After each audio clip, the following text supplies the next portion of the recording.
Congress and the White House have just 4 days to stop $85 billion in automatic spending cuts. What happens next could have far-reaching implications from classrooms to hospitals to airports. Major Garrett is at the White House. Major, good morning.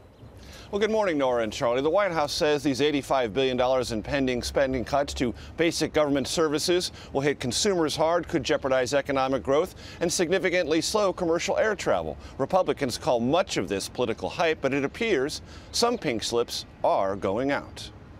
The Education Department has already put some teachers on notice. Spending cuts mean your job could disappear. Is there a sky is falling aspect to any of the things you're talking about? But what it does, it creates tremendous instability. And there are literally teachers now who are getting pink slips, who are getting notices they can't come back this fall. Another part of the White House full court press, warnings about flight delays due to understaffed air traffic control towers. There has to be some kind of furlough of air traffic controllers,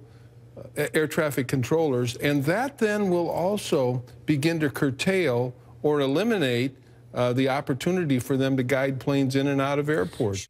The White House tabulated the state-by-state impact of the cuts. In New York, 12,000 furloughs of civilian Defense Department employees. In Missouri, 1,200 fewer children in Head Start. And in California, more than 15,000 children would go without vaccines. The only consensus in Washington, these spending cuts are coming. Republicans said the White House could come up with less painful cuts. My advice to the president is stop the campaigning, stop sending out your cabinet secretaries to scare the American people, roll up your sleeves and do the hard work of governing. The Senate will begin debate for the first time on an alternative to these across-the-board cuts. Even some Democrats are frustrated with the slow pace of action. I'm new here. I've been in the Senate for about 6 weeks. There's no reason we should be playing this kind of brinksmanship.